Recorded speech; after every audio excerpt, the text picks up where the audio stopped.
initial momentum. Okay, this is final momentum PF minus initial momentum, and its value will be from here mass multiply, as it is final momentum, that it will be that, so it will be mass multiply final velocity.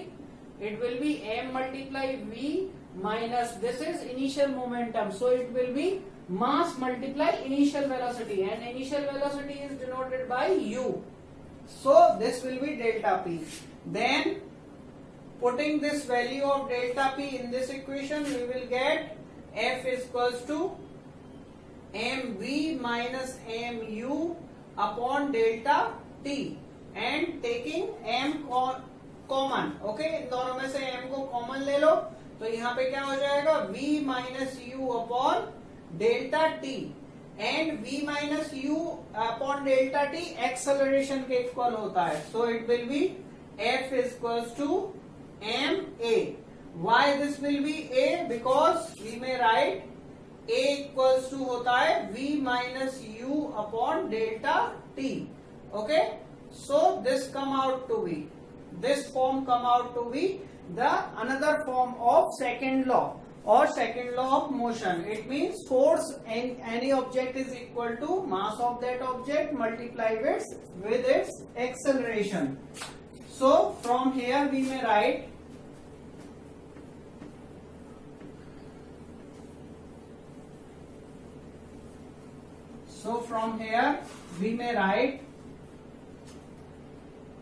F equals to ma. From here second law gives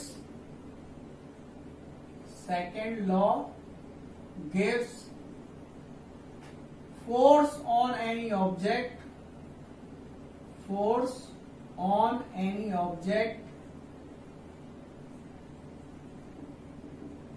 is equal to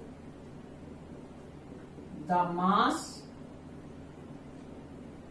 times acceleration generated in it, acceleration produced by the force,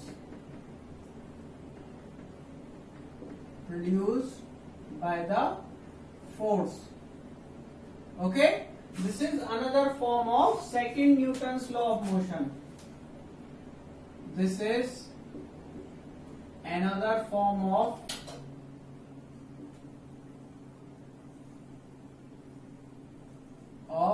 Newton's second law of motion.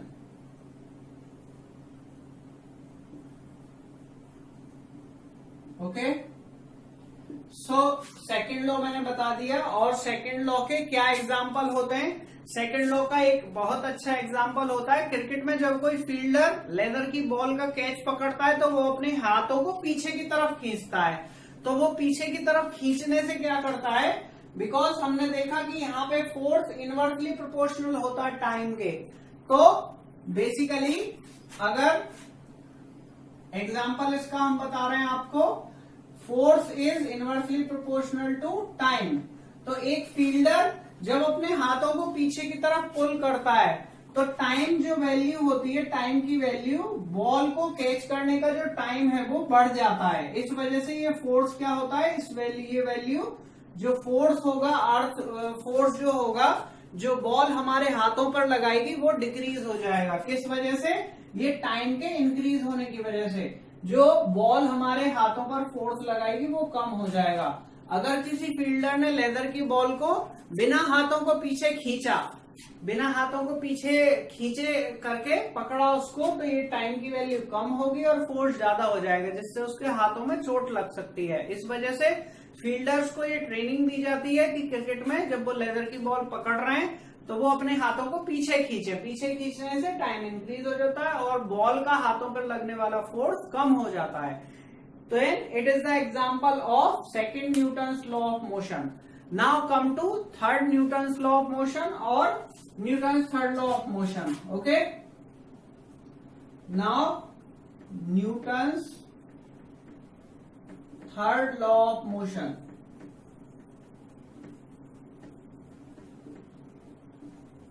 Okay, basically Newton's third law of motion states that any object applying force on another object. Okay, if any object is applying some force on another object, then another object will apply equal and opposite force on the first object. This is basically the Newton's third law of motion. So what is it? I am writing it down. This law states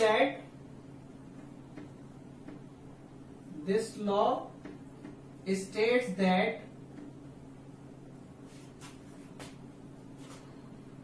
if any object applies some force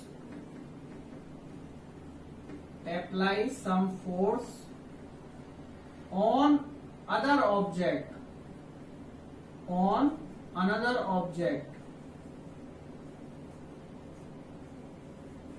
then the second object will apply equal and opposite force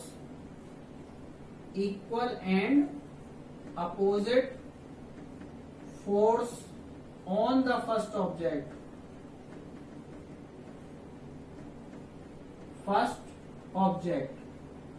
okay, इसका मतलब ये है कि मान लीजिए दो ball हैं, एक बॉल आकर दूसरी बॉल पे टकराती है, तो फर्स्ट बॉल ने सेकंड बॉल पर कुछ फोर्स लगाया, तो सेकंड बॉल भी फर्स्ट बॉल पर उतना ही और अपोजिट डायरेक्शन में फोर्स लगाएगी. ओके, इसका मतलब हम डायग्राम से इसको एक्सप्लेन कर सकते हैं. Let's say we have two balls. Okay, let's say we have two balls of similar size like this. Okay, इसका मास let's say m है और इसका मास भी m है. इसको बोल दिया नंबर 1, इसको 2. मान लीजिए ये वाली बॉल इसको जाके हिट करती है और इसने इस पर फोर्स लगाया, हिट करने पर लाइक दिस, ऐसे इसने हिट करके इस वाली बॉल पर फोर्स लगाया. F on 2 due to 1, force on 2 due to 1.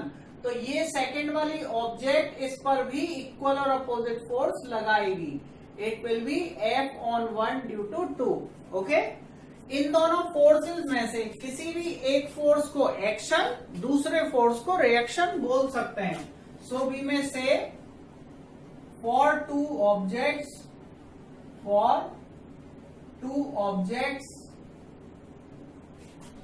any force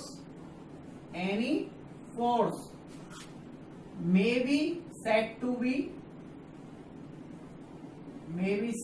be action, and another force will be reaction. Then we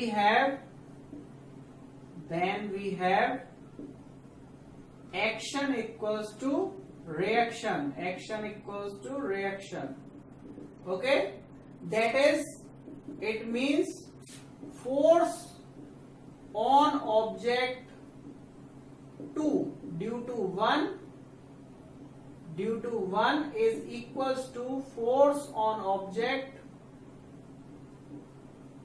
1 due to 2, and it will be written like F on 2 due to 1 is equals to minus of F of 1 due to 2.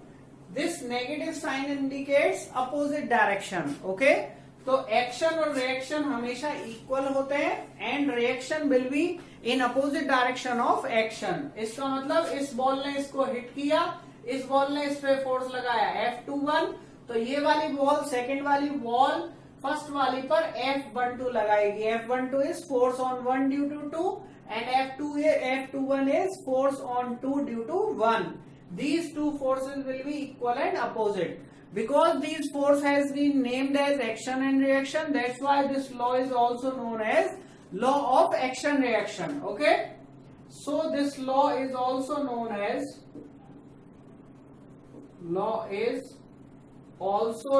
as action reaction law, action reaction law, and also and may also be stated as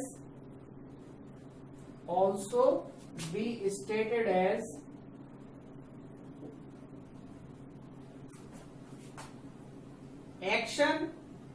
There will always be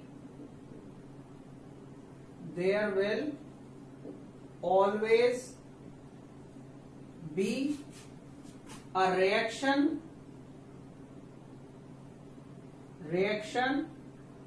for every action in nature, for every action in nature. अगर nature में कोई एक force किसी दूसरी object पे लगाया जाता है तो दूसरी ऑब्जेक्ट भी पहली ऑब्जेक्ट पर उतना ही फोर्स लगाती है। उन दोनों में से एक को अगर एक्शन ले लिया तो दूसरे को हम रिएक्शन बोल सकते हैं। That's why this law is also known as law of action reaction. Okay, this is all about all three laws.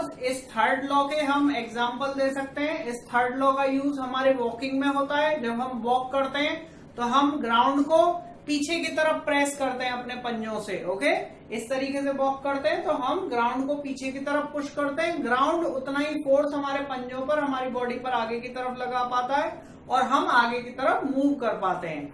इसी तरीके से अगर कोई बुक किसी टेबल पे रखी हुई है तो जितना फोर्स बुक किसी टेबल पे लगाती है उतना ही फोर्स टेबल बुक पर भी लगाता है। इस वजह से बुक जो है स्टेबल किसी टेबल पर रखी हुई होती है। There are so many examples of action reaction law। एक रॉकेट भी इसका एग्जाम्पल होता है। कोई रॉकेट है वो स्पेस में जाता है। कैसे जाता है? क्योंकि जितनी वेलोसिटी से गैसेस बाहर निकलेंगी, यानी कि गैसेस पर फोर्स लगाता है रॉकेट नीचे की तरफ, तो जो गैस एग्जॉस्ट हो रही है वो उतना ही फोर्स उस रॉकेट पर ऊपर की तरफ लगाती हैं। तो जितनी वेलोसिटी से गैसेस, फ्यूल की जो गैसेस होती हैं वो नीचे की तरफ लगती हैं, निकलती हैं रॉकेट से, उतना ही फोर्स रॉकेट पर ऊपर की तरफ लगता है। इस तरीके से रॉकेट के मोशन में। और अगर हम देखें कोई गन है, जब वो फायर की जाती है तो उसमें जर्क लगता है, बैकवर्ड जर्क लगता है, बैकवर्ड रीलोडिंग का जर्क लगता है, वो भी एक्शन रिएक्शन लॉ से ही एक्सप्लेन होता है। This is all about all three Newton's law of motion. Okay, keep learning like this.